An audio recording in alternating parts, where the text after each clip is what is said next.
Hey, you're listening to the Road to a Billion podcast. I'm your host, Stefan Georgi, and I'm glad to have you with me here today. The Road to a Billion is a call-in radio show style podcast where you can ask me questions about freelancing, copywriting, entrepreneurship, mindset, scaling funnels, relationships, money, and more. The name, The Road to a Billion, comes from two different things. One is the fact that my offers will have hit $1 billion in sales by the end of this year, both offers for my own products and companies and for the ones I've helped other clients with. And because my goal is to make an impact in the lives of 1 billion people in the next 10 years. We're going to start taking calls in about 5 minutes from now. And the way that works is if you have a question, put into the Q&A section in Zoom.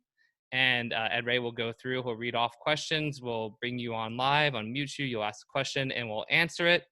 And it's awesome. People also upvote questions, so that helps a lot. Ed, do you want to go ahead and give a quick introduction for yourself? Let people know who you are. Sure. My name is Ed Reay, and I am the compliance brains behind some of the biggest products, brands, and influencers you see on Facebook.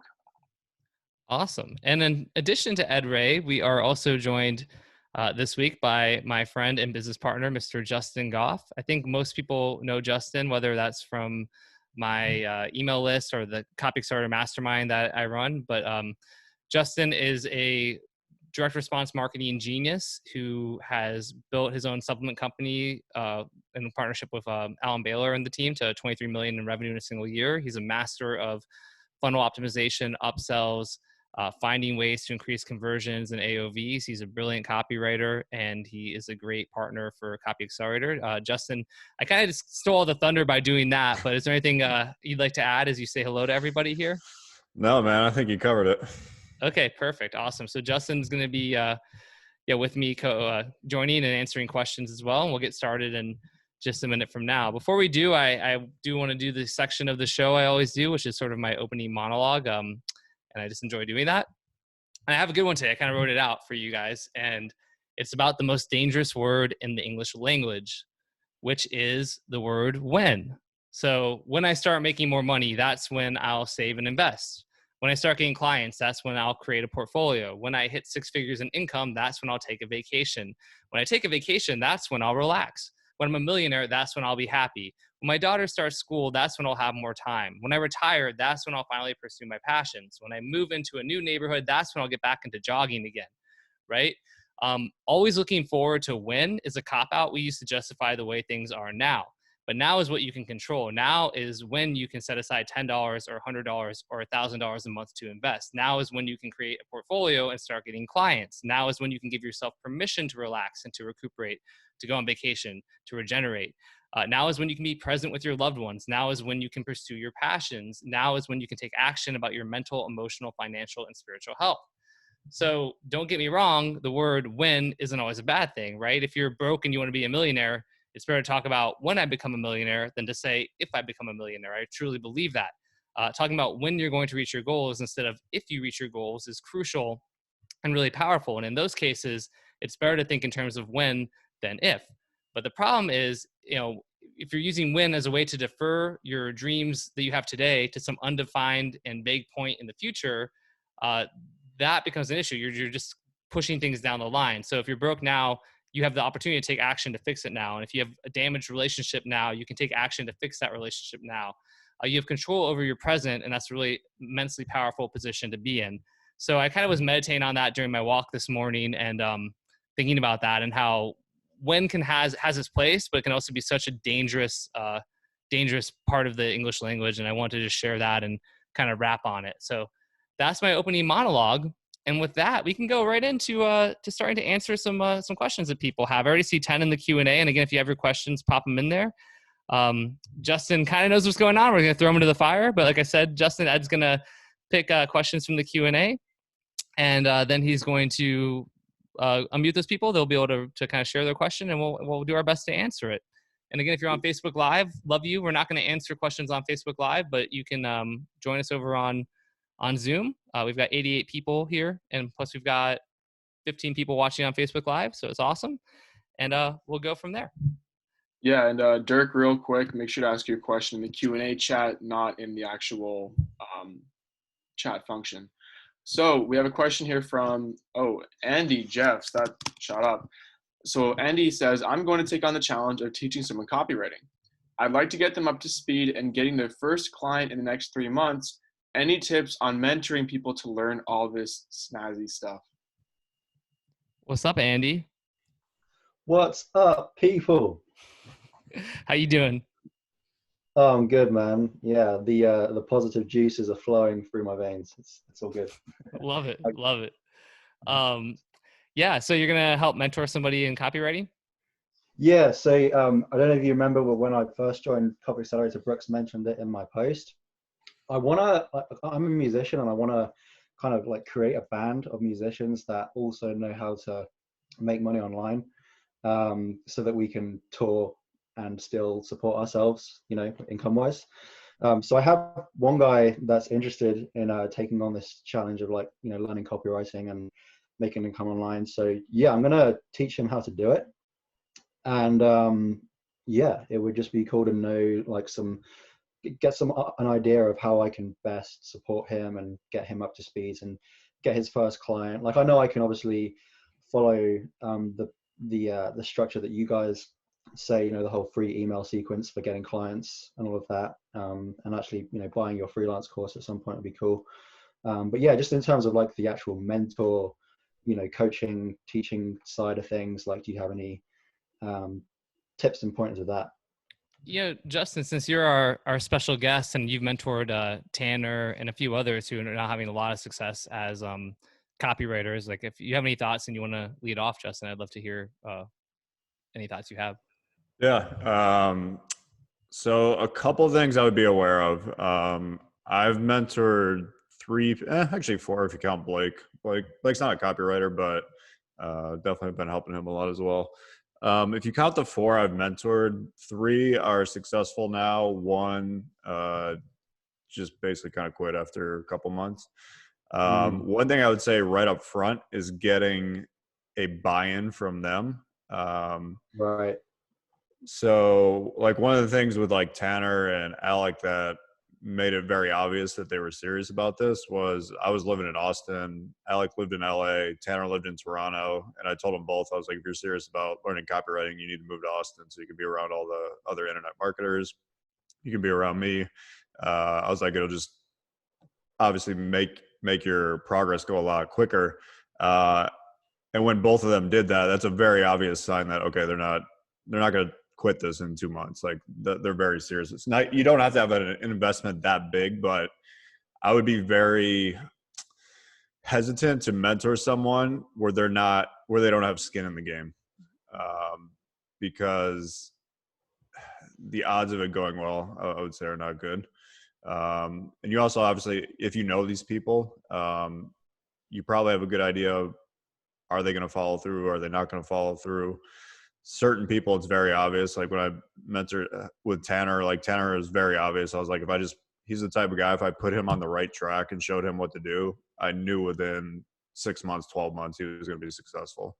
Other people, I would not have that same confidence in. So I would look at a lot of that first. And then in terms of the actual tactics of mentoring someone, I'm a big fan of starting with the simplest things they could learn, which I taught all them how to write email. And my thought process on that was, I could teach you how to write really good emails in probably 3 months, 4 months.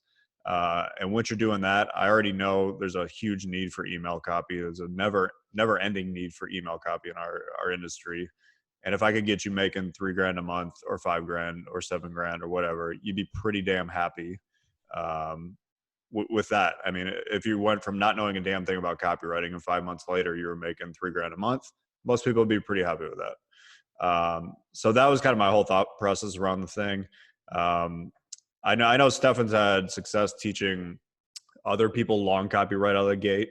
I have more of a preference of chunking it down and teaching them email, because it's such a condensed form of copy, and it's a lot easier to learn than writing a long sales letter. So that would kind of be my starting point. And then really the biggest thing is, like, when I taught Tanner and Alec, they were on a pretty strict program. They had to write 2 to 3 emails every single day. They had to give them to me in Google Docs at the end of the day, and I gave them feedback on each one. And if they weren't following, I didn't have like a hard rule, but like if they would started missing days, that would have kind of been the end of it. So I was pretty strict about that, but luckily like they were committed to it. So that would be one thing to watch out for. Like if you're giving them feedback on stuff and they're not hitting deadlines and they're not following through, that would be something I would watch out for. Yeah. I think that's really good advice, Justin. And Andy, I think that's super important. Like with your friend who's down, I mean, just making sure that they really are like committed and down to learn copy. And like, cause sometimes I feel like we try to like we discover copywriting and freelancing and this whole world. And we realize that you can make such a great living doing it. And then we want to share it with other people that we care about and love. And like, which is awesome. But if they aren't actually committed and they don't have the buy-in, it's just not going to work. And we just can't force people to like to do anything or to change, right? So like that is number one, making sure you have the buy-in. I remember I had a friend in Florida who, when I started freelancing and having success, and he was talking about how he was getting kicked out of his parents' house and he was going to be like homeless and living on the street. And I at the time was not, I was making maybe $5,000 to $10,000 a month at the time. But I was like, hey man, like, here's like what I'm doing with copywriting. Here's how to do. I think it was emails as well, Justin. And like basically gave him this whole blueprint, this long email, showed him everything, had like, offered to pay him like $20 or $30 an hour, which, in Pensacola, Florida, when you're in your early 20s, is like a huge amount of money, enough for him to all this stuff. And the guy basically just like never responded. And I followed up again. He like didn't respond. And a month later I saw him like bitching on Facebook about how like he couldn't find a job and things were hard. And it's like, it drove me crazy, but I realized like, I can't, man, if the guy does, maybe he wants to just, he'd rather kind of be a victim than change his life. And you just can't, I did basically unfriend that person from my life, right? You can lead a horse to water, but you can't make him drink, that kind of stuff. So, and then Justin, the other thing I was gonna mention too, and Andy, this is relevant. I have had success teaching people how to do full sales letters, and I enjoy doing that. And even while with my new office, I'm kind of toying with the idea of hiring a few people from like Craigslist who literally know nothing about copywriting, teaching them and like filming the whole thing, and then using that as massive social proof for RMBC and marketing it and all that, which I think it'll be really cool. But that being said, even when I teach people, a lot of times, like I have them go kind of part by part through a sales letter. And then if they're my copy cub, usually I'm like, all right, like start working on headlines or give me a bunch of leads or work on the close, or like I'll give them modular stuff rather than usually just be like, all right, start writing full long sales letters. It depends. If I have the luxury of time and I don't, I can really throw them into the fire, great. But I do think bite-sized chunks, I think that's really good advice from Justin as well. Is this helpful, Andy? Dude, so helpful. Yeah, and I think it's definitely something that I need to emphasize when taking someone on, because obviously that's a lot of my time that I'll be investing in them. So getting like a secured, like, this is something that you're serious about is definitely important. And also one thing, like, it might not work out with this guy, it may be someone else. I'm going to start looking. I might even make a Facebook post on my profile about this later today. But like, I want to communicate the message that copywriting isn't just like sales, which sounds boring and kind of just like, not everyone wants to do sales, right? But I want to like communicate the message that this is more about like it's a creative thing, right? You're a creative storyteller, and the opportunities that getting good at copy can open up to you are endless, right? And especially for like songwriters, so for instance, my friend that I'm talking about right now, he's a lead singer, he's a guitarist, and if he learned copywriting, then that's gonna like exponentially improve his songwriting, in his music, right? So I also want to kind of like get that message out to them, like I'm not just teaching you how to like be a salesman online and be an online marketer, which not everyone kind of gets that, the idea of that, but also kind of presenting it like, hey, this is a really like fun, creative thing to do in a world that not many people know about, kind of thing, Yeah, 100%. I actually think that's a really good point. And I think, especially for creatives, I think that's the reason that a lot of creatives are drawn to copywriting. Like Laura is a poet. I would write a bunch of poetry when I was in college and had my hipster phase. And somebody found a poem I wrote and put on Facebook from 2010, like "The Future is Orange," which is like not a bad poem, but I don't know how like it got like commented on like 2 days ago. And I'm like, who went that deep into my Facebook history to find something from 7 years ago? It's like, or sorry, more than that, 10 years ago. It's remarkable. Nice. But yeah, Andy, even because yesterday I was, I'm not trying to sound cool, but it was cool. I got interviewed by a reporter from CNBC, and it was supposed to be like a 20-minute interview, and it went for like 45 minutes. And she was like, "Oh, I think we can write 3 stories off of this," and like it went really well. But she was like talking about, she was kind of asking what I like about being a copywriter, because I was talking about, freelancing and copywriting and all of that. And one thing I said was, for me, one thing I love is getting to talk to like experts and like learn a ton of stuff. I'm basically getting paid to learn. Like I had a call with a new doctor who's going on the team of G plans this week. And this doctor was voted the top doctor in LA for 2020 and went to John Hopkins. He's one of the top like GIs in the entire country. And he's like from India originally and moved to America when he was 4, and just like has this incredible story. And he's telling me all this like cutting edge research about like gut health and even stuff about COVID that I didn't know. And like, I'm like, this is so interesting, and I'm getting paid to like learn right now. And when I did this stuff with Golden Hippo and like Tony Horton, I got like paid to talk to Tony Horton, and like like kind of interview him a bunch of times, and like it's just like really neat. So there are those aspects, and I think that's a good way to look at it. Is like, yeah, you're selling and you're making money, but it's like you're also getting paid to learn things and be creative, and I think that's a really underrated aspect of copywriting as well. One more thing I just want to elaborate on is that, and someone mentioned this in the comments, it has to be more about them wanting it than you wanting it for them. Because if it's more you wanting them to have income so that you guys can all hang out and blah, blah, blah, they're just not going to be dedicated enough. I can tell you that from experience.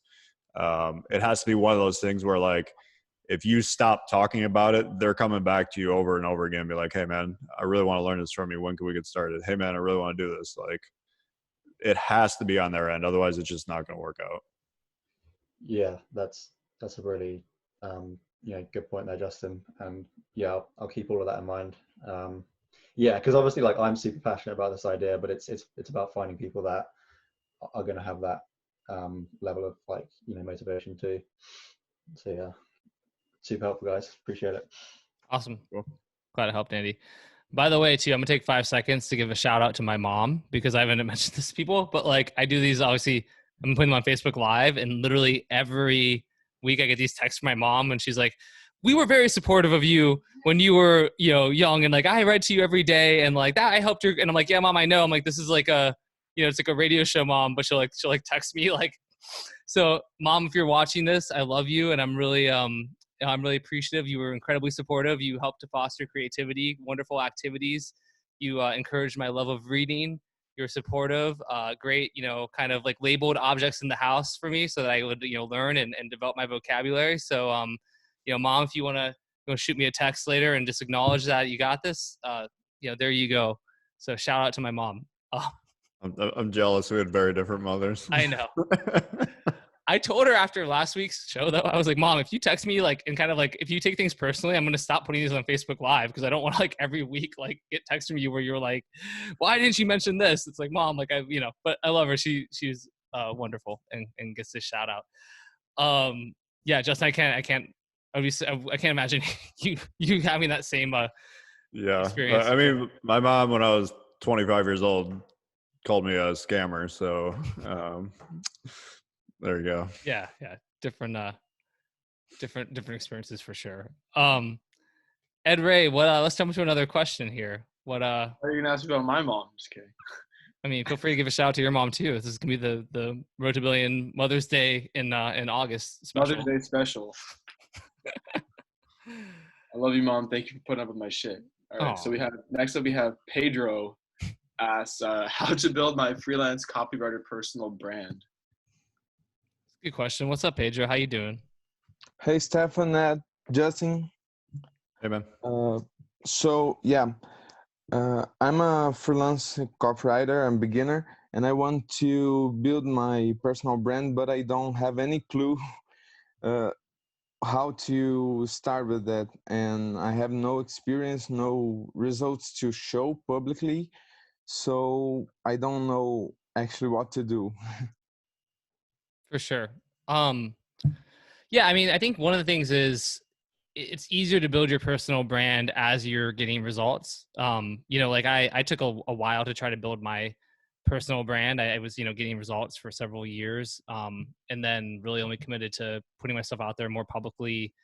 I guess, I did the copy intensive in Las Vegas in early 2018, and then doing copy accelerator with Justin, I put myself out there a bit more, and then really just towards the end of 2019 is when I really created my email list and started really being more active. So I think like developing a full-on personal brand, like results help, right? Because I can point, like, even with that CNBC reporter yesterday, and she's like, 700 million, like, is that a real number? And I'm like, well, yeah. I'm like, so like I started writing with Lions Publishing in like 2013, 2014. There's this place called ClickBank. You can look it up. They'll do over $1 billion a year in transactions. I had 8 of the 10 top offers on ClickBank. They gross over 100 million in the year. Then I started working with like this person. I was listening it off, and I'm like, you can actually, like, it's hard to like go through an audit, but you can audit it, and like my number actually backs out. Like if you really dove in super deep, like I probably under lowball my number, right? So then that helps with the personal brand a lot. But that being said, I mean, things I think you can do right now are, as you get clients, like publicize and celebrate your wins. Like feel free to talk about those, like share case studies, like, things that you've done, success you've had, posting regularly in the Facebook groups, like attending shows like this, being present. But I think really just being like a regular and active contributor to like communities like Justin and Stefan Talk Copy, things like that can help a lot. I mean, John Caprani has been doing that, and he's like just been snowballed with opportunities, and he's sort of like one of those people that like literally came in the chat here and everyone's like, John Caprani's here, and like John's done a great job of just being really active, and like, so a lot of the regulars frankly on the show do that, who are in the chat right now. So that's some of the that's sort of the start, I would say, is just being active. But Justin and Ed, I'd be curious to see if you have anything additional to add. Yeah, I mean, I would just say starting out, less focus on building your brand and more on just getting results for clients, because that's really where the whole thing stems from. Because without that, you really can't have a brand. It's really hard to like tout yourself as a copywriter or funnel marketer or whatever it is if you don't have results. So I'm probably more of a fan on just putting your head down and working and getting results for people. And then as you start to get the results, start to show those off and tell people about them. Got it. Pedro, one thing. Thanks, too, yeah, real quick, man. I mean, because I think it's tough, because I like, I'm a lover of freelancing and being your own boss and autonomy and all that kind of stuff. But early on for some copywriters as well, if you can get sort of like a retainer or sort of in-house job with like a big well-known client, that can really help too. Even if it's like not like a exclusive job, but it's like you're doing work for them consistently, that can help a lot as well. Because even I think about like Ed and the person he worked for previously who was really well known, and then when Ed went on his own, it's like, oh, he had that pedigree. And I look at some of the people in Copy Accelerator, like Jared Harlan, or I mean Tanner. You have people who work for like V-Shred, Natural Health Sherpa, like Ning, who works for like Dave Sinek and Paleo Hacks. All these folks that, like, as you're doing that kind of stuff, like then like you get associated with those big brands, and then it's a lot easier when you'll get a lot of wins because you're working with these people, and then as you go on your own, like you have more recognition because you're able to leverage the credibility of the people that you were working with previously. I was able to do that with the Lions guys, because even though it was like niche, it was like anyone who was running kind of like aggressive info product offers, or who was an affiliate on ClickBank, or really just studied the offers on ClickBank, had seen a ton of my work. So it was easy for them to be like, oh shit, like, yeah, you're the guy who wrote all that stuff. And I was like, yeah. So just another thing to think about as well, Pedro. Okay. It's been very helpful. Thank you. Yep, absolutely. Sweet. By the way, real quick here, this isn't going to turn into a secret webinar 2.0, but I do want to mention, one of the reasons I have Justin on is because we have our virtual event for Copy Accelerator coming up. It's September 10th and 11th. This is our full mastermind that we do for our members. So we do 2 masterminds a year for our Copy Accelerator members and our light members.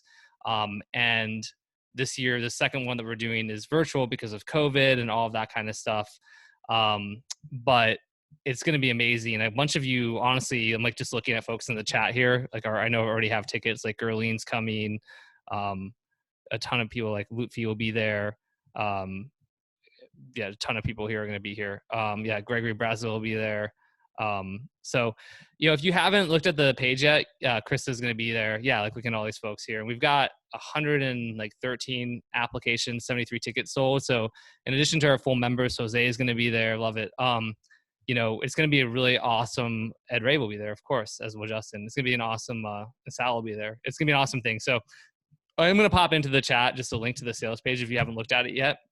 Mario Castelli is the one who wrote it. I gave Mario a shout out, you know, last week, and you want to see how good that copy is. Like, even if you just want to study copy, it's worth checking out the page. And then if you haven't applied yet, I would apply. Lorraine, yep, Lorraine's coming. Joey's coming. Yeah, I love it. I just love seeing all you are coming. It's gonna be awesome. Kenneth. So I'll pop in the Facebook Live group too, and I'll put a link to the page in case you haven't checked it out there.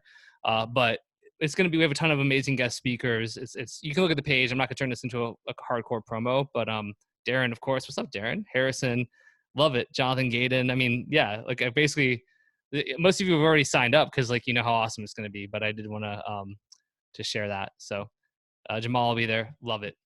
Awesome. So with that being said, Ed Reay, let's go to another question. So we had a question here from Shuria. Shuria asks, what were the biggest challenges that you faced when you were on the road to hitting your first million? I love that one. I'll hey, go. Stefan.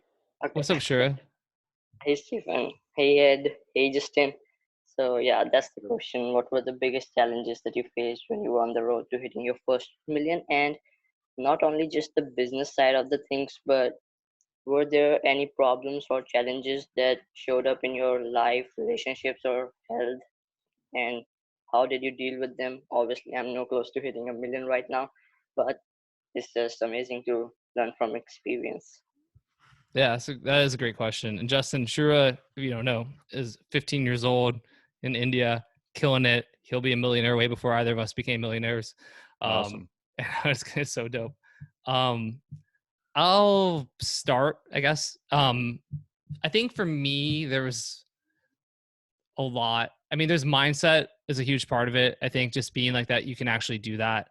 And then there's also the two things. There's like getting like $1 million in revenue and then getting $1 million like in like net worth or like, you know, cash or whatever. And then they're two super different things. Cause I hit like $1 million in like revenue way before I hit, you know, $1 million in kind of actual like net worth or whatever. But and that's actually important because we can look at revenue and revenue is such a vanity metric. So, you know, it's cool to be like, wow, I did something that brought in $1 million, but that doesn't mean you're a millionaire. In fact, you can gross $10 million and be broke AF, right? So I think that's a really important distinction to make. But as far as actually, another one for me was like, I think I was always like, I'll just keep making more money. So like, I'm not going to save a lot. Cause like, I'll just like, I kind of like lived like a millionaire before I was a millionaire. And I was like, well, I'll make enough money that like, I can't like, unless I'm Mike Tyson, I'm not going to like outspend what I'm making. I don't recommend that for people. I think for me personally, you know, had I been more prudent, I could have become a millionaire a lot faster than I did. But I mean, there's a trade-off. It worked out for me, right? Where I got to like live this like kind of pretty nice like lifestyle and do a lot of kind of cool stuff. But it meant I didn't always have a ton of money in the bank. So there's a trade-off there. But a lot of it was just mindset, realizing that I guess the biggest thing for me, honestly, is like, it's not going to happen in one fell swoop, right? Like, cause I would think like, well, if I do this or do this, maybe someone's going to pay me $1 million, or I'll sell a company for like $5 million. I'll do this. And like, that's not really the way it actually happens. It's like, you chip away at it. It's incremental. And it's about like what you're bringing in, the things that are generating cash for you, the way you're generating income, and then what you're doing with that money. Are you investing it? Are you saving it? So going back to the way I lived like this, I'll spend my live beyond my means a bit. It's like, great. But then I wasn't getting that close to becoming a millionaire because I was taking money in, putting money out. And so realizing, but I'd be like, well, you know, then I'm going to get like maybe Agora Financial will hire me and pay me like $1 million because I'm a good copywriter. Like, that's not how it works. Right. But when I was young, I didn't know that. So I'm like, maybe someone's gonna be like, hey kid, here's $1 million. Like that's not how it works. It's about, again, chipping away, like saving, investing, and sort of like, you know, over time, letting it compound. And actually it compounds pretty fast. It's the whole thing of like people underestimate what they can get done in a month overestimate what they can get done in a month and underestimate what they can get done in a year. It's the same thing I think with money. So that's probably one of the biggest and most important things I would say. But I'd love to hear, Justin, your take on that too. Yeah. So in regards to getting to the 1 million in revenue, the biggest thing for me was just realizing that it's just all about getting the offer and the funnel and all that dialed in and just making sales. So like when you're starting a company and you're going from that 0 to 1 million, you really don't have to worry about operations. You really don't have to worry about, like, your whole focus should just be on making sales and acquiring customers. Once you get to 1 million, then you need to start shifting to that other stuff, because going from 1 million to 10 million is very different. And you start to need operations, you need a team, and you need all kinds of shit like that. But just getting to that first base level of 1 million or 2 million or whatever it is, yeah, the whole focus should just be on acquiring customers, because once you have that asset of, let's say, 50,000 customers on your email list, you can start to make real profit doing that just by hitting up those customers and selling them more stuff, whether that's more of your own products, whether that's other affiliate stuff. So in regards to getting to 1 million in revenue, that's what I would focus on. Similar story as Stefan, with getting to 1 million in net worth. I hit that when I was like 33. Mine was interesting because I started off pretty shitty, where I was making like 30 grand, 40 grand. Then I had like 1 year where I made 100 grand. Then like, I think the next year I went back down.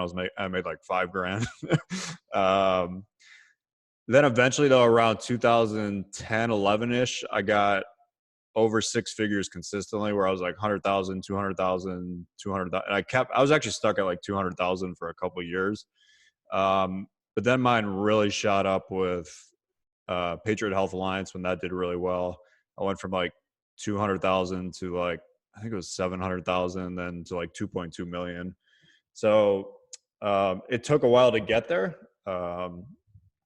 Stefan definitely probably got there a lot faster than I have, because I've been doing online marketing stuff since like 2004.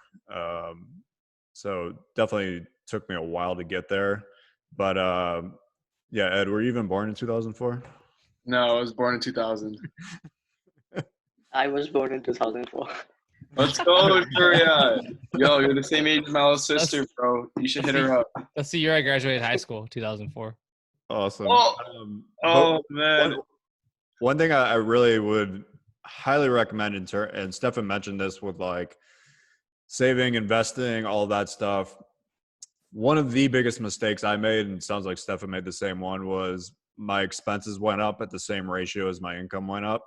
That's a big, big, big mistake. And I really wish I would have done that differently. Because if you start saving money when you're younger and start investing it when you're younger, like, it compounds so much. Like, the difference between money saved when you're 18 versus money saved when you're 32 it's huge. It is a massive, massive difference in how much you're going to end up having when you're 50 or 60 years old. So I would highly recommend, do not let your expenses creep up so much that, like, if your income goes from 50 grand a year to 100 grand a year, your expenses shouldn't double as well. Like, one thing I actually really like I actually spend a decent amount of money. I don't think I spend anywhere near as much as Stefan does, but I'm at a point right now where expense wise, I'm actually kind of like maxed out. There's not really anything else I want. So it's pretty cool that, like, if I go from making $1.5 million to 2 million or 3 million or whatever in a single year, my expenses really aren't going to go up, because there's honestly just not anything else I really want to spend money on. So I'd highly recommend kind of getting to that point where you're not just letting the expenses creep up, and then you still, because the worst spot is being one of those people who makes good money and you still live paycheck to paycheck. Like, that's a really bad spot to be in. Yeah, I'll never forget. I have a friend who's a real estate agent in Vegas, and he's like super successful. He's like flipped a ton of homes, and like, he just was featured in the Wall Street Journal and kind of called like the housing crash and blah, blah, blah. But I was talking about like buying houses there for like rental income. And like, I haven't actually done that. But I remember being like, yeah, like, the ideal person for like, you're talking like $400,000, $500,000 homes. He's like, it's like that lawyer, somebody who makes 6 figures, but they're like constantly just like, outspending and living beyond their means. So even though like they have like, great income and, they can pay rent, like they're never going to have enough money to actually buy a house, because they just have like, they put all this money on credit cards. And like, that's like the perfect tenant. And he's like, but then I'm like, yeah. But in my head, I'm like, oh fuck, he's kind of describing me.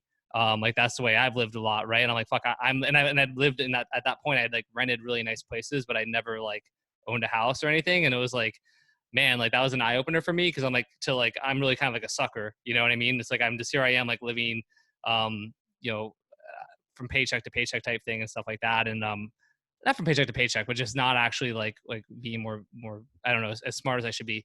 And I think another thing too is, having good mentors helps. I mean, even like with Justin's like a big fan of, you know, putting money into just like index funds and stuff like that. And like, I have my investments, but I'll try to like play the stock market and I'll pick stocks and things. And even just like 2 weeks ago, I was like, I really just need to put money like automatically into like index funds like Justin does. And so I had even hit him up. I'm like, which index fund do you use? He told me the one, and I set it up to where now it's just debiting from my account regularly. And I'm just putting money in. Cause I'm like, if I just have that going in the background, you know, like every single month for the next like 10 years, 20 years, whatever, like I'm going to be in a crazy position.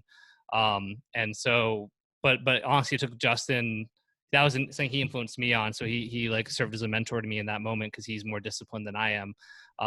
So yeah, having mentors and having people to model off of is really helpful too. Does that help, Shura? Yes, definitely. Love that. And yes, I just started with the book by Benjamin Graham about investing. The Intelligent Investor? Yeah, The Intelligent Investor, yeah. Nice. I've never actually read it, Okay, but I so, mean, if it was good enough for Warren Buffett, it's probably good enough for you, you know? But you're going to be, dude, you're 15, you're reading that book, you're on these calls, like you're doing stuff, like you're going to be in a crazy place, you know? I mean, just be smart and, you know, keep doing what you're doing and focusing on the right stuff. And by the time you're in your mid 20s, you'll be like a millionaire several times over. And by the time you're in your 30s, you'll be like laughing at peasants like Justin and myself. So, you know, excited for you. okay, yeah. Thank you. Absolutely. Sweet. All right. Next question from Krista. Krista asked, do you have any specific organizational tools that you'd recommend using for writing emails, research, resources, etc.? What's up, Krista? How are you? Good. How are you today, Stefan? Doing great. Love your energy. Got me fired up already. I think it's a little nervous energy, but that's okay. Good energy. Good nerves. Yeah. So yeah, I know you use a lot of spreadsheets. I've seen it in the courses and I've taken a lot from that, but any like secret resources we should know about getting started while we're trying to keep track of everything ourselves? Yeah. And I want to give Ed, do you have anything? Cause I want to give you a chance to be, you know, participating as well, Ed. I mean, you're such a wonderful co-host. I can definitely chime in and I'm sure Justin might too, but do you have anything on your end? And you're muted right now. Yeah, there you go. Yeah, I was going to say, I don't know about organizational tools, but I live in Google Docs. I recently started using this really awesome application called draftin.com, like draftin.com. And I turn on the Hemingway mode. So basically it removes the use of the backspace. So it forces you to keep writing. So you don't get caught in editing mode, which is very helpful to, you know, promote flow and having just not starting and stopping. That's all I got for right now. I'd love to hear what you guys have about organizational tools. Yeah, on my end, I use like Google Drive and Google Docs. I use Evernote as sort of a centralized place where I just keep like links to a lot of stuff. So I just have different folders in Evernote. So whether that's like swipes or interesting samples I see online or interesting like sales letters and sales copy, I also use it because my issue, what I don't like about like with Google Docs and Google Sheets is like, okay, now I just have a shit ton of Google Docs and Sheets, or maybe you create one Google Sheet that's like your master sheet that has links to all the other sheets. But I always get a little bit overwhelmed. Like when people just share Google Docs, you're like, that's great. But then it kind of like gets lost in the fray. So I kind of like will have an Evernote that I have centralized things that if I have links that are really important, I'll just sort of keep those links in different categories in Evernote. And that's really the main thing that I do. It does help quite a bit. And I'm sure there's better solutions than that, but that's mine. I don't know about you, Justin. Do you use anything special? I should actually not chime in on this because I am probably the most unorganized person on this call. Yeah, my shit's all over the place. So I'm not even going to give you advice. Cool. But there's some good stuff in the chat too, Krista. So Yeah. hopefully between the power of everybody combined, it'll kind of give you some good places to start. So that is that helpful though? Yes. Yeah. Very helpful. It's also just helpful, that everybody has different answers. So that's good to know too. Yeah, for sure. 100%. You know what? Actually, the only organizational tool I use is RMBC. The perfect one. Yeah. It's a technology. It's not just a way to write copy. Yeah. Thanks, guys. Right. Awesome. Thank you, Krista. Ed Reay. Dude, you call me before I'm like, right before I'm just about to hit the unmute button, and you go, Ed Reay. I'm like, dude, just give me a second. I just know. Oh, I just know it's time. No, you know what's gonna happen. Oh, also, that's a good point. Someone's in the chat. Pomodoro is also really helpful. I used to use it a whole bunch. I haven't used it recently, but it did help me quite a bit back in the day. Zacchaeus asked, how do you tap into the dominant psyche of the audience in your copy? Ooh. What's up, Zacchaeus? How you doing? Yeah, hi, Stefan. What's cracking, man? You doing good? Yeah, I'm Justin. Yeah, very well, good. Also excited to be on your podcast. Awesome. Yeah, actually, I went through your advice of studying copies, writing copies, based on the last questions I asked. And I've been saying a kind of template and the structure of what a copy ought to be about. But I'm kind of curious because I was able to go through two of your sales copy. Then I went through, I've been going through Justin's email, your email, Ed's email.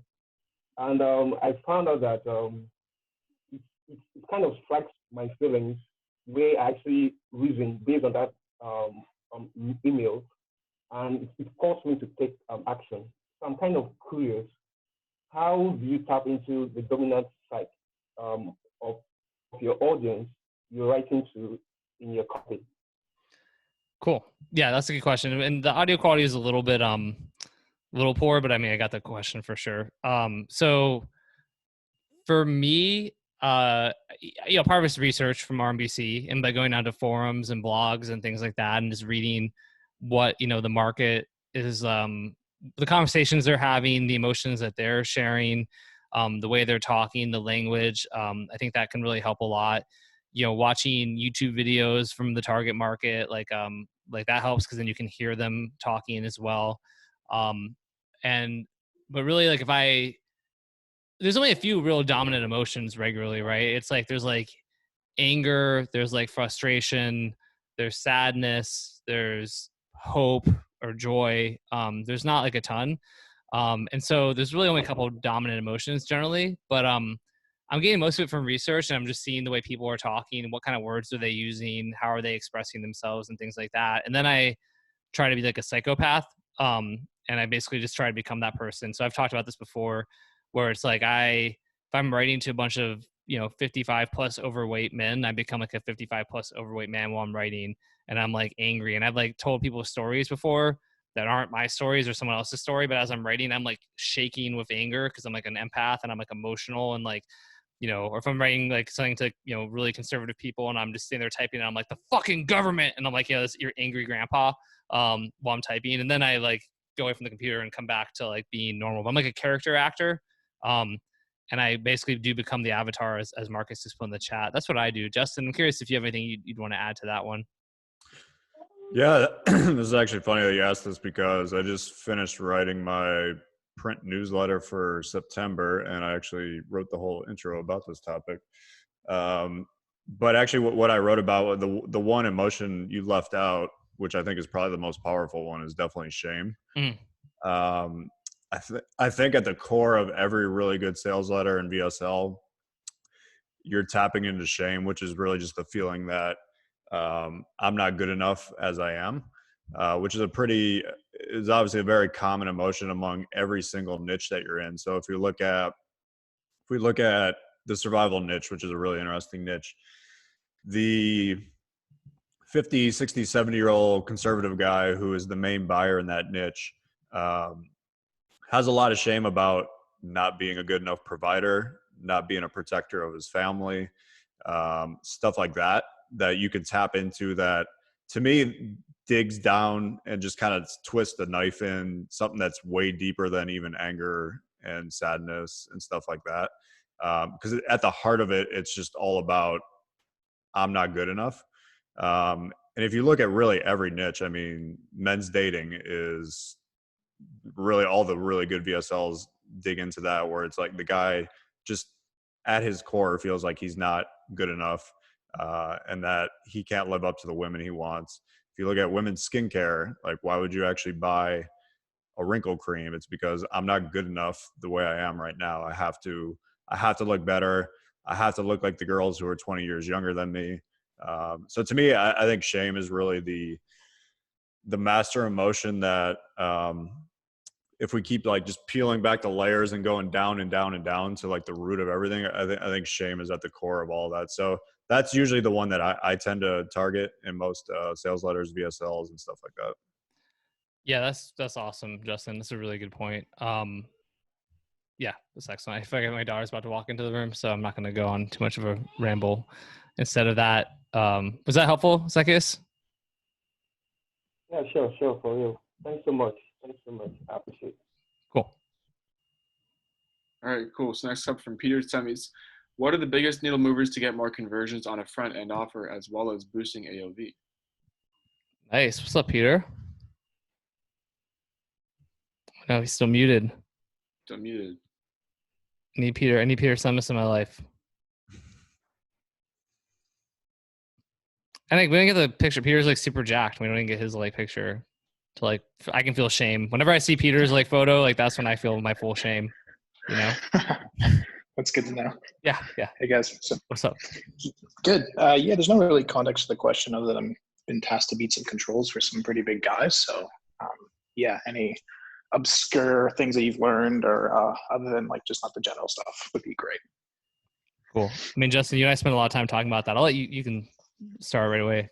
Sure. I mean, I would say in our Copy Accelerator group, Stefan and I are pretty dialed in on this. When somebody's going to beat a control, there's really only about 3 or 4 kind of leverage needle movers, whatever you want to call them.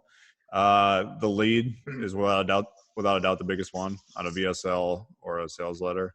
A good lead that really hits. I mean, we've seen 70-80% conversion boost, even higher on sometimes. So I would definitely start there on a sales page. Did you also say average order value? Yeah, some AOV boosts, whether that's like increasing like the abandoned cart stuff or yeah. Okay, so your biggest AOV boost is always going to come from fixing the first upsell. Okay. That's where 80% of the upsell average order value comes from. So getting that dialed in specifically, there's a couple of things you really got to get dialed in. I'm not going to be able to share everything with you, but the biggest thing is that the offer is congruent with what they bought on the front end. There's nothing more important to an upsell than getting the actual offer right. And we've seen offers go from mediocre offers that are doing 15, 20 sales a day to 1,000 sales a day by simply getting the upsell right. So that's a big one. What else am I missing, Stefan? I mean, the upsells is huge. Well, getting the offer right. The length of the upsells is probably the other big thing. Okay. So many people, even smart people, they have what I call the T-Rex arms, where they just like hold back. They're like scared to sell on the upsell because they're like, somebody just watched the 40-minute VSL or someone just read my whole sales letter, so I'm gonna do this really short upsell. And the reality is, you want to sell pretty much just as hard on an upsell. Like if you're doing a video, it should be 15 to 20 minutes. If you're doing a long text sales page, it should be pretty damn long. That's going to easily increase AOV right there. So yeah, 2 biggest things are definitely always the lead and then the first upsell. Yeah, those are big. I would add for physical products in the sales copy on the front end, like if there's a 136 or there's different package options, even for like a service package, if there's like a gold and a platinum, like doing I have my AOV money close, but really it's just the idea that smart people buy more. or they buy bigger packages, and really explicitly telling them that. This to me has always been so mind blowing that when you just tell people like, hey, like, and buy the biggest package, like you should buy the biggest package. Oh, most of our customers buy the biggest package. Like the smart people buy the biggest package. Like, you know, so like, well, life with the biggest package will look like this. Life with the less big package will look like this. Like life with the biggest package is better. Really simple stuff like that. I mean, just, I'll never forget, because the first time I did that for a supplement offer, and we were getting like a 140, 150 AOV, and like it went to like a 220 AOV. And it was like, oh, I'm like, shit, I wish I'd been doing that for the whole time I had my health supplement, company.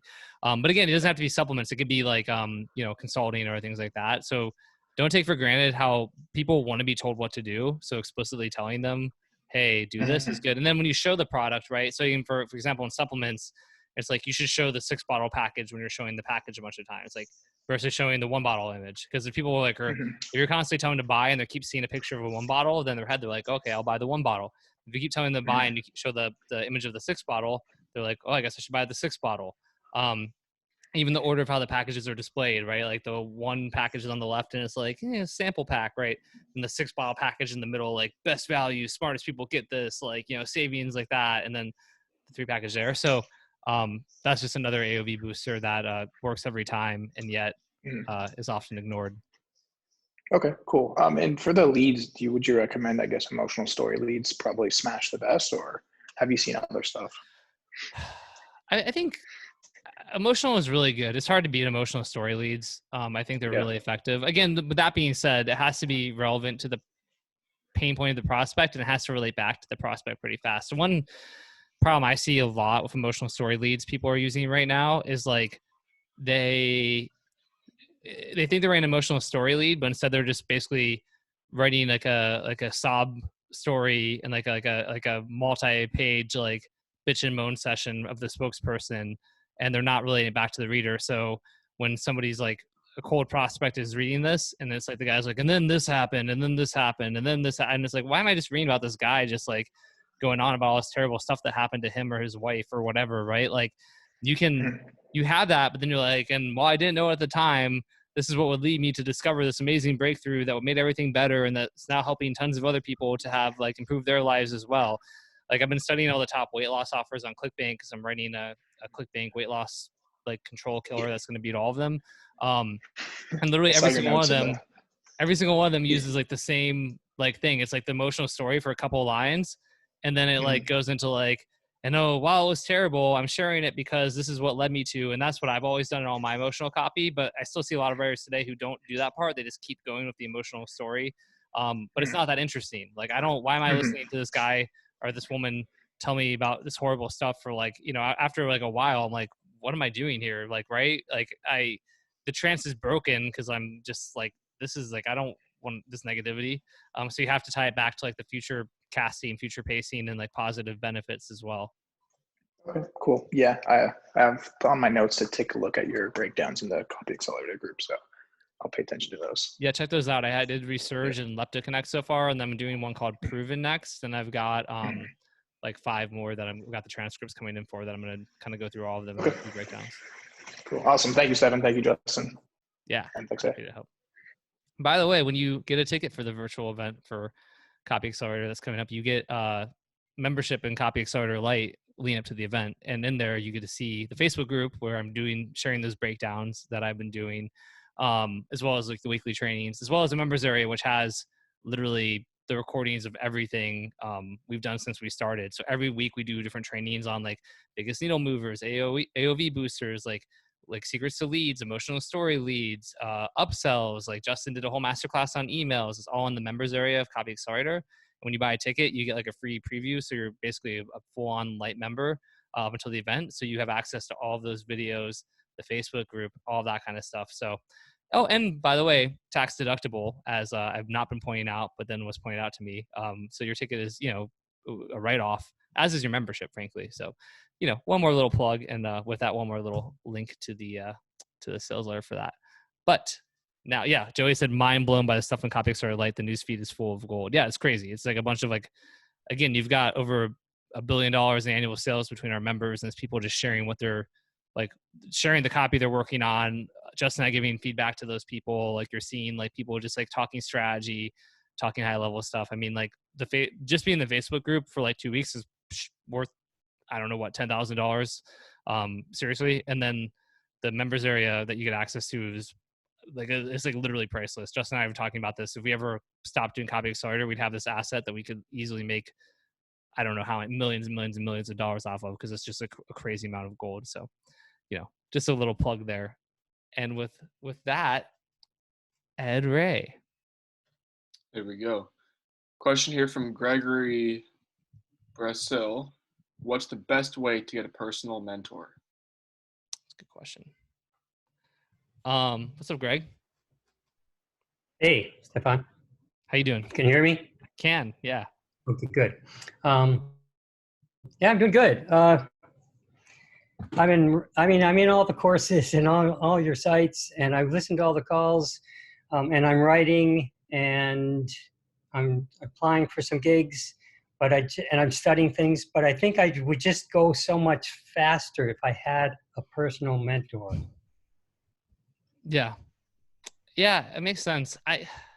It's really tough. I think about this because it's like everyone always says get a mentor, and you're like, okay, right, how do I do that? And that's your question. And I don't know if I have a magical answer to that. I mean, the one answer is like paying those people, which is not like a fun answer in a way, but it's like, if you imagine people who are busy, like, if you're paying them for like consulting or things like that, like, then they're going to give you the dedicated time. And like, there's a lot of times where doing that then turns into, it evolves over time. Like I think about like Ben Marcoux, who is like my coaching client, and he's like paid me, but like I've told him like you can stop paying me and I'll like always be your mentor. And he like just wants to keep paying me because it helped him a bunch. But like, you know what I mean? Over time, I don't think you have to pay that person forever, but I do think that's, a shortcut and it helps.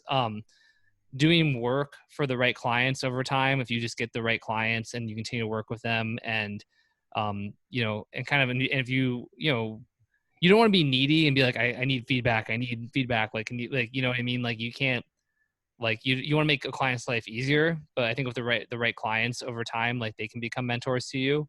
I think being part of masterminds, like I think, through Copy Accelerator and over time and the relationships you're forging and things like that, you're going to have the opportunity to develop kind of relationships with people who serve as mentors as well. Those are some of my top ways. Because people email me like, hey, like, can you mentor me? And it's like, no, like, I'd love to. If I had unlimited time, I would totally mentor you. But like, I can't, right?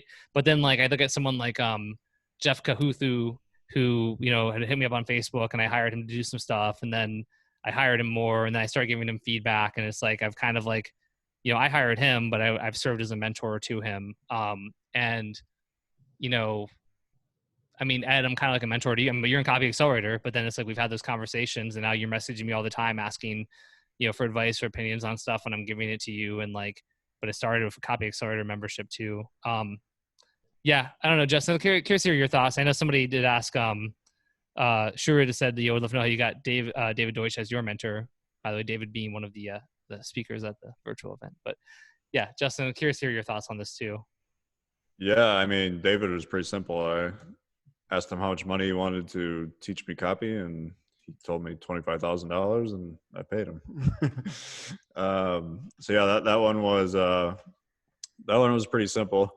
But one other way that a lot of good copywriters, I think, have come up is from working in-house or working really closely with a good copywriter above them. So like Carlene, who's speaking at our event, worked under Clayton Makepeace for like the first 7-8 years of her career, and just did all the kind of grunt work of writing teaser copy and mailer copy and headlines and bullets for Clayton and all kinds of shit like that. And obviously over time she became pretty damn good. So I mean, that's one path that I think a lot of people take, and it's kind of like an apprenticeship almost. I think there's definitely a path like that for a lot of people if they're okay with either being in-house or being a freelancer that's kind of attached to just one company. Because the reality is maybe you might not make as much as you would otherwise doing that, but you learn so much more. And in the end, you're going to make a lot more money when you can kind of go out on your own and do that. So that would be something I would definitely think about. Yeah. Greg, the one thing I would be wary of though too is like, there's a lot of copywriters out there who are like looking for people to mentor, but like if like a writer is like really actively like, you know, come write for me for free and I'll mentor you. And it's like, is you making really betting them. I mean, there's I think one, I'm not gonna name by name, but one person who was briefly in Copy Accelerator, actually for Jeff Kahuthu, it's funny because he had messaged me and was like, oh, I see like, you know, you're hiring Jeff, who's one of my favorite, you know, my former like kind of like mentees, like glad he's working out for you. And I was like, dude, I hired Jeff. He had no idea what the fuck he was doing. And then I basically gave him all of these resources, assets, helped him and did all this stuff. And now Jeff's like a copywriter. So whatever you did, like clearly wasn't working. And then that same person ended up joining Copy Accelerator, and people would come in and be like, he had mentored some of the other people in Copy Accelerator who weren't very good when they joined Copy Accelerator, but they were good now. And then he was coming in and trying to give advice and was like bad advice. And then the person like left after a month because he wasn't going to write copy anymore. And I think now he is, but the guy's like a shit show, but he like somehow has hoodwinked people into like mentoring them. But like that guy's not a good mentor. You know what I mean? Like I'm not gonna name him, but like, so being careful with who they are. I mean, you know, you can ask Justin and I, like, you know, our opinion on some of this stuff. As a Copy Accelerator member, like I'm happy to share. But I like what Justin said too. I mean, if you can work under somebody who is proven, I mean that is a good one. But just like, yeah, be careful. Choose your mentors wisely. It's really important. All right, and I'm not opposed to any of that. I'm not opposed to working under someone or even having a job, so to speak, you know, for a while, so I could learn more and more and more. Just wondering how I should go about that, and you're giving me lots of good advice. I suppose I could even just make a post in CA Lite and see who comes forward. Yeah, I think so. I mean, I think that's a good asset. And at the virtual event, when we're doing the networking and talking, I think it's something you could share there too, because you'll have access to everybody, the light and the full members, and kind of be like, you know, I'm looking for a proven mentor. Like I don't, you know, it's not about the money for me right now. I'm just trying to like work with like proven high level people who are, you know, going to be able to help guide me, and I will put in the work, and I'm, you know, I'm hungry and focused and all that. And I think if you do that, you'll probably have some people who are, you know, interested in working with you. Yeah, and I'm even willing to pay somebody too. Maybe not a lot of money, but I'm definitely willing to, you know, put some coin in the game. Yeah, absolutely. No, I think you're on the right path there for sure. All right. Hey, thanks you guys. Yeah, happy to help. Beauty. Next question from Chris Dixon. Hi guys, I'm writing emails for a client directing customers to 4 different Shopify e-com sites. I have 4 separate lists that I write and provide content for. What is the best way to get more people to engage in my emails? I'm not trying to do the just buy our shit thing. Are short or long emails better? Also, should I try cross-promoting to the lists? Sweet. What's up, Chris? Hi guys, how you doing? Good. How you doing? Yeah, so quite self-explanatory. Basically, this is like my first kind of writing job as such. I work for this lady. I started in February, and I've kind of gone my separate way from her. But she's almost like a retainer kind of thing, where basically I sort of run their 4 Shopify websites, and I sort of inherited MailChimp. I know it's not the best, Aweber, etc. So every week, every Friday and a Sunday, I write kind of like for these 4 different brands that she's selling. It's a UK distribution company. So I'm just trying to find content every week, trying to, you know, they sell sports eyewear, they sell kind of like training supports for like gym users and all. So I was thinking maybe I could cross sell some of the products on different lists, because what I'm wary of is just like there's not a lot of people coming onto the list new, and if I start to just like bang this list, you know, if I start to hit it up more than once a week, then people, I know they're going to kind of slowly disappear. So I don't want to like kill her list. So I'm just thinking of ideas to get people to kind of engage more. I'm trying to be as creative as possible as well. Got it. Justin. I got a lot of thoughts here. I could see your brain just going there. So one thing I just want to clarify, what are you selling again? They sell sports eyewear. Sports eyewear? What is that? It's like sunglasses, basically. Okay. And they do like photogrammetric chroma lenses, changeable lenses. They're sort of they're like a mid-range. They're not as good as Oakley. Well, they are good as Oakley, but you know, they're not like top dollar. We're talking about in UK pounds. You're talking about like 30 to 120 pounds sterling. What sport do people wear them for? The top sports they sell them, they're normally golf is a big one, running, cycling, a lot of cricket stuff, a lot of water sports as well, a lot of snowboarding in winter and stuff. So that's the sports eyewear. The other products are like the excuse me, if you see people down the gym, they're kind of, you know, if someone has a knee injury or back injury, there's like the sort of brand that they have that's for all the sports. So I was thinking about selling, you know, the eyewear over into the sports supports and doing the other way. I'm just trying to, you know, I sometimes struggle to get some interesting content because I'm obviously talking to these people, the same list, and they're existing buyers. I'm trying to increase their AOV, and I'm trying to think of ideas for her to like have more products as well. So I don't want to hammer the list too much. So when you say sports support, so you mean like knee sleeves and like elbow sleeves and stuff like that? Yeah, all of that. Yeah, I mean, it's for the whole of body. So like popular ones is for runners, like, you know, if you've got sprained ankles or wrist supports and things like that, sports wraps, a lot of the stuff I guess you see down the gym when people sort of nursing an injury. How big are the list?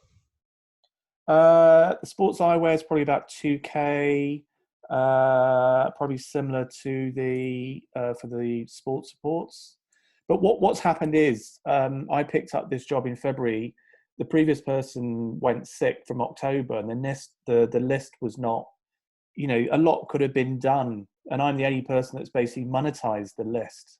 So I'm getting some money back off the list. I'm getting some sales, but you know, it's just been left to kind of sit there. Yep. So you're currently mailing it 2 times a week? No, once at the moment. For the sports eyewear, it was twice, a Friday and a Sunday, and a Saturday for the sports supports. What was the reason so 2 questions of that. What was the reason of picking those days? Was there a reason behind it? It was just kind of, I kind of do a kind of 2 separate products for the sports eyewear. So you've got people on the Friday getting ready for the weekend. I tried different times of the day. It's going back to that question also. You know, I'm learning as well. So I'm kind of testing what times of the week are better to send these out as well. So I'm kind of taking on all this information and trying to make it work, trying to improve it. So a couple thoughts. The easiest change you can make is just simply start mailing the list more. Your assumption that people are just going to unsubscribe is majority of the time not true. Yeah. You definitely will get people to unsubscribe, but you're also going to make a lot more money. Especially if you're sending emails that are actually like entertaining and good that people want to read. And I think with the kind of stuff you're selling, you could do that for sure. Yeah. So I would definitely increase the emails. I'm a big fan of sending email every single day. If you can't do every day, I would at least increase it to 3 or 4 times a week, at least just these first couple of weeks to kind of test it and see how that does. Yeah. A little worried about sending emails on Fridays. People are not really in like buying modes on Friday because they're kind of in weekend mode already. Yeah. People tend to buy more stuff on weekends. People tend to buy more stuff early in the week. Like Steph and I have talked before about having webinars, and like the only day we had open is like Fridays, and we're just like, no, we're not doing it on Friday because like people like checked out halfway through the day. Yeah. So that would be kind of the biggest thing, is definitely emailing more. And then I would definitely be doing story type emails. If you could I'm sure you could find hilarious stories of like someone who's cycling and ran into a tree because the sun was in their eyes. Right. And tell a story like that in a really kind of funny, entertaining way. And like, that wouldn't have happened if he had these sunglasses, and then kind of like link to your product. I would just keep telling stories like that. I would tell like success stories as well. Like if you have, I don't know, like some guy who won the Boston Marathon, and oh, look at this, what a coincidence, he's wearing these sunglasses. Are sunglasses going to help you win the Boston Marathon? No, but blah blah blah, and kind of like stuff like that. I would just keep going down the story path though, and just over and over tell these kind of entertaining stories about. Okay, what's interesting from that point of view is that basically I started there in February, and I always go to the mountains on a solo trip up into the mountains in the snow on my own. And I took to some of the sunglasses and the sports supports, and I actually did some social media posts, and I came back, and the biggest sales were when I came back and wrote about some of my actual, real life story about being up in the mountains, walking on rocks and snow with the supports on my knees and the sunglasses with the changeable light. So yeah, I completely get the story aspect of that. And I have tried to be a bit topical. There was the golf tournament in San Francisco a little while ago. Tiger Woods was back, and just using a sort of topical story, looking at what's happening at the moment, that seemed to work quite well as well. Yep. Yeah, it makes sense. I think you're on the right path with that. Yeah. Okay, that's cool. Right. Okay. I love the. It was great the big money from email session yesterday. I really enjoyed that. It kind of you got to answer a question of mine, so I think I'm definitely going to go the email route to start with, to kind of like it's a good sort of learning strategy for me at the moment before I can kind of I'm starting at RMBC from the beginning through. So yeah. So thanks guys for that. That's really helpful. Awesome. Glad to help. All right. Yeah, Justin, I want to say real quick too. I was kind of blown away by how popular that email webinar was. I just didn't realize that people, I didn't think it was that sexy of a topic, to be completely honest with you. And it was the most registrations we've ever had, the most attendees we've ever had, people just sharing it all over the place. That was like a real eye opener for me. I guess it just tells you too, you shouldn't assume stuff, don't assume you don't market once. Kind of the reason I came up with it was because I sent that survey to my list about the next products for me to put out, and email was the highest one. Interesting. And I honestly, I had the same thing. Like I put in, email was like the fifth one I put in, like just kind of threw it in there and wasn't really thinking anything of it. And it came out number one. So yeah, it turns out you should probably survey your list. Yep. Another thing I learned from Justin, going back to mentors. I mean, even your partners can be mentors, right? And even I did that for stuff I've done, like with RMBC, or even with like the freelancing course, like the launch, I kind of boggled it. But like, as far as like stuff that was in it, like asking my list, like, what do you want to be in it? And then you get so many ideas that you never would have thought of. I mean, you talked about that even with the post in Justin and stuff and Talk Copy about that. Like, what questions do you have about email? And there's all these questions that you would never would have thought would be on people's minds, and yet they were. So it really, no matter how successful you get as a marketer, like you just got to consistently never assume you know everything, and always be listening to the market. It was a good reminder. Ed, let's do one or two more. Ed just hit me up that he has a hard cutoff at 11:30 because he's going skydiving. So no big deal, Ed Reay. No big deal. Just come back in one piece. Hopefully. I'll do my best. So we have a question here from Elizabeth. Elizabeth says, how to do the research phase for finding what supplements to sell when starting out? Great question. What's up, Elizabeth? How are you? Hi, good. How are you? Doing good. Can you hear me? Yeah, we can. Okay. Great timing. I just drank something really disgusting, and then he said my name. I was like, oh my gosh. That's like when it's like when you're at the restaurant and you take a huge bite of like your meal, and then the waiter comes in and is like, how's everything? It's like the waiter knows to come after you take the bite. It's crazy. Yeah, they're watching you around the corner. Like 100%. So yeah, I'm just wondering, how do you research about figuring out what supplements, like to even get started with? Where would you, figure out competition levels, or what supplements are selling well. And so this is like, if you're starting your own like supplement kind of offer or company, right?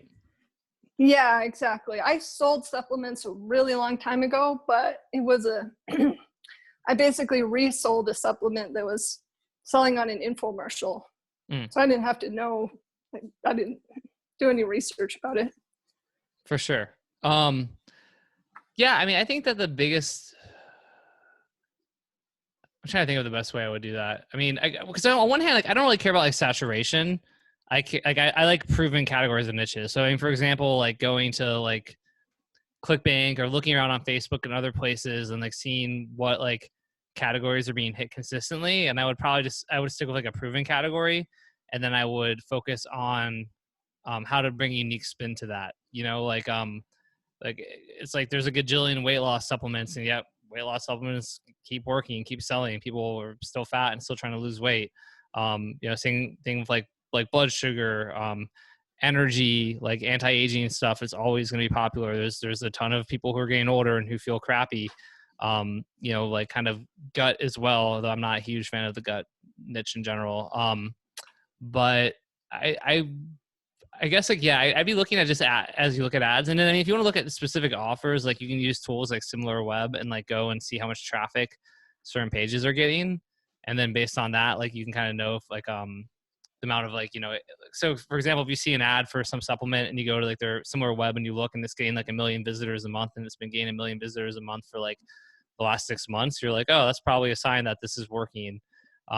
But typically, like I think a mistake people make, and I think Justin and I see this, is where they come in and find something like super niche, and they're like, yeah, nobody's doing this. And you're like, there's probably a reason nobody's doing that, right? Like if you find some weird thing where it's like, for people who have some weird like fingernail disorder that like, 5,000 people have, it's like, that's not a good category. Justin, I'm curious if you have anything to add on to that though, as No, not really. I think you gave a really good advice. Okay. Does that make sense, Elizabeth? Yeah. So you would look at ads to find the URL to put into SimilarWeb. Basically, just go looking around at offers on Facebook and places like that. That'd be a big part of it. Yeah, native ads too. And then I think, you can go to ClickBank and sign up as an affiliate or like some like a vendor on ClickBank, and that way you can see all the offers, and they have like in the health category, they have like the supplement side of things, and you can look at what all the top supplement offers are in ClickBank. And if you just do that, you'll see like the categories. Like if it's basically like weight loss, and there's a tinnitus offer, which I personally wouldn't do tinnitus. I've done tinnitus supplements before, but it's just a tough category. Like refund rates are really high, because it's like, if you're like, hey, this gets rid of the ringing in your ears, and it doesn't get rid of the ringing in someone's ears, they're like, no, it didn't. And they're pissed. Whereas if you're like, this helps with energy, and it, they feel like it has some caffeine in it or something, you're like, oh wow, yeah, I have more energy. So like something like energy, is better than tinnitus. But that being said, at least to get a feel for what the top ones are, I think going on ClickBank and looking at the supplements and then sort of going through the top ones there would be a good way to understand what the best sellers are too. Okay, thank you. And can you remind me, what is the name of that supplement manufacturer that you said does drop shipping? Yeah, you mentioned it before. Yeah, Ship Offers is the one that I generally recommend, and they're a sponsor of Copy Accelerator, but I've used them since like 2015. Always had great experiences with them and refer a lot of people. So yeah, definitely Ship Offers. Ship Offers? Yeah, so I'm putting the chat too. Okay. Like ship, like I'm shipping an offer to you. And you can always just email, I'll put it in the chat here, but you can just hit up Josh Noble, which is I think just josh@shipoffers.com. Yeah, I'll put his email in here too. You can tell him that I sent you, but yeah, josh@shipoffers. I mean, that's what's funny. Even on the ClickBank, I was looking at that Lepto Connect one, which is one of the top weight loss offers, and it's like, it's just like Ship Offers on-demand immunity supplement. They just took it and then like redid it for like weight loss, and so the other stuff gets repurposed a lot. But yeah, they have a good selection of on-demand products. Okay. All right, cool. Thank you. Cool. Happy to help. Yep. All right, Ed Reay, should we do rapid fire, or should we Rapid fire. Do rapid fire? Okay. Throw some out there. When writing samples to reach out to potential clients, is there an average turnaround time I should be hitting? I feel like I'm taking too long to create samples. I try and have them done in advance. I mean, if you're going after the same types of clients consistently, then like if you're trying to build a portfolio and you don't have one, which is it's a good strategy to create your own portfolio, but just don't even wait till you talk to clients to do it. Just be building them. And the more of those you do, the easier it becomes. But I would just keep writing like pieces as samples and just do that. Like, don't wait until you reach out to a client, they ask for a sample. Just preemptively be creating samples consistently. Got it. Are there thematic elements common to the most successful leads? Yeah. Justin, you want to handle that one? Yeah. I mean, I would say the ones we see that usually do the best, they have curiosity. They have credibility and proof. They have a specific benefit that's promised. They have something very unique about them. That could be the unique mechanism. That could be something else. It's something that piques that curiosity. So if I was to say like the tinfoil secret for eliminating your back pain, that's got a lot of curiosity in it. It's got like a little mechanism in there. Anything like that really just kind of like get you to keep reading.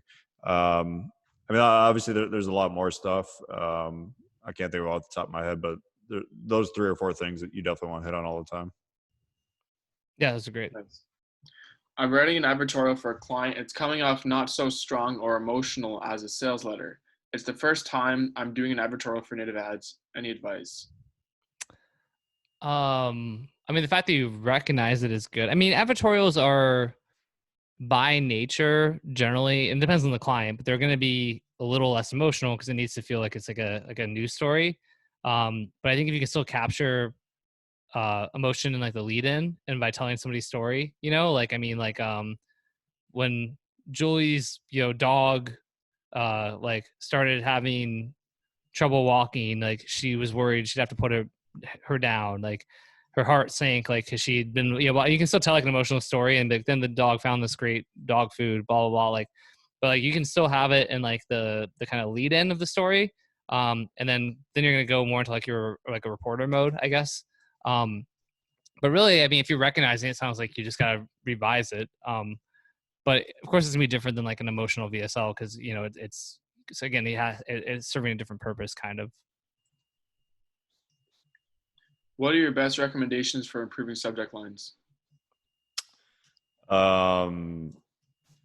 Biggest one is to really hammer home the curiosity. Curiosity gets clicks more than anything. So anything that you can do that, going back to that headline I just kind of said, which was like the tinfoil secret to ending your back pain, like that's something anybody who's got back pain or any type of pain whatsoever is probably going to open. So yeah, really being specific, really pumping up the curiosity. And if you can add kind of that credibility proof in there. So mentioning maybe how there's something from Harvard or how the FDA approved this and blah, blah, blah. Those definitely tend to work. Yeah, those are some easy tips that work every time. How do you handle a Zoom call with a client? What are the ideal questions to ask and whatnot? Yeah, I mean, build rapport first and foremost. Be relaxed. Be like in control. You're like a valued consultant. You're not somebody who's sitting there just like hoping to get the gig. You're an expert and a peer. Like treating clients as peers, I think is very valuable and important. And then I mean, as far as questions, it's kind of like obviously it depends on what the client wants. But like generally we're just trying to discover, okay, what have they done already? It's almost like research for like a sales letter, right? It's like, what have you done in the past? What have you tried? Is it working? What do you have currently? Is this a new offer or like a revamp of an offer? What's going well? What are your goals, right? What are you trying to do with this copy? What's like your ideal outcome? What are the guidelines? Like, what are you, what are your what's on your like can't do list, right? Or do you want me to like stick to like, do you have a story or a spokesperson? Do you want me to stick to that? Can I have like some more like leeway? All those sorts of things. So really, but just about kind of like where are they at and what is the outcome they want? And then figuring out how you can help get them there with your copy. Did you have a core offer as a freelancer? I mean, early on, at the very beginning, I had stuff like on Warrior Forum, like I'll write a sales letter for $149, or I'll write you, X amount of emails for $20 each, or stuff like that. But over time, more so was me trying to find different gigs and have more exposure and things like that. And let's get to Rob's real quick too, because I saw that one. Yeah. If you're writing for a new product where there are already some products in the market, what is your strategy for writing a copy versus the new supplement ingredients? Say that again. Yeah, I'm trying to. If you are writing, here, I'll answer live. If you are writing for a new product where there are already some products in the market, what is your strategy for writing the copy versus the new supplement ingredients? Really, so I guess I think what he's trying to say is kind of like differentiate if like there's already multiple products of the same ingredient. I mean, I'm just looking for, the short answer is like, I'm just looking for different unique angles and things like that, or a big idea or hook, right? I mean, the question is worded a little bit strangely, unfortunately, so I'm not 100% understanding it. I think it's like a similar question where the answer is like, how it's like Schlitz beer, where it's like every single beer company does the same filtration process, but the one marketer that talked about it, and then that became like the beer brand for a few years, like number 1, number 2, or whatever. So find like stories, find information that no one else has talked about regarding the ingredient, and then make the angle around that. Yes, and the ingredients, yeah, for sure. All right, I gotta hop off now. All right, no problem. Thanks, Ed. And we'll go ahead and wrap up here. We'll end here. If we didn't get to your question, sorry, but we love you regardless. And Justin, I want to give you a big thank you for coming on and being my guest today. I appreciate that. Yeah, man. Thanks for having me on.